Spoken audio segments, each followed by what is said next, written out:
यत्रो कठोर मेहनतपछि काठमाडौँको एउटा डाँडामाथि बसेर हावा खानु मात्रै हाम्रो सफलता होइन।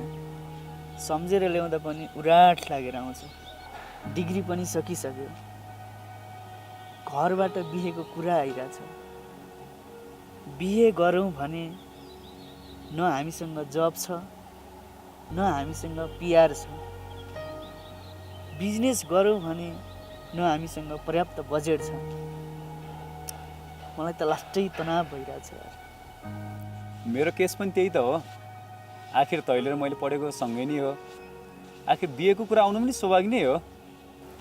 एक पटक सम्झेर ल्याउँदा कहाली लाग्छ।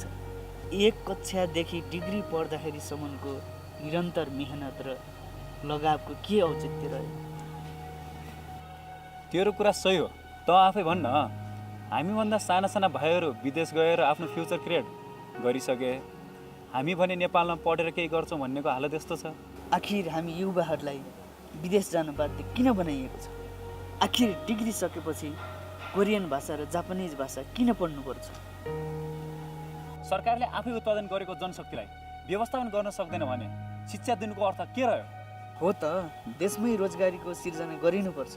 सक्षम र योग्य व्यक्तिहरूलाई व्यवस्थापन गर्नुपर्छ र देशमा विकास निर्माण अति आवश्यक छ।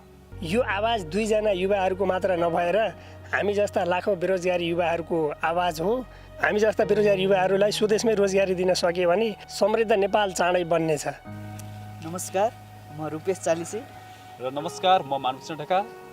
हामीले बनाएका छौँ युवा र देशको शिक्षाको बारेमा सानो संवाद। सबैले हेरेर के कस्तो लाग्छ प्रतिक्रिया दिनुहोला। हस्त, धन्यवाद।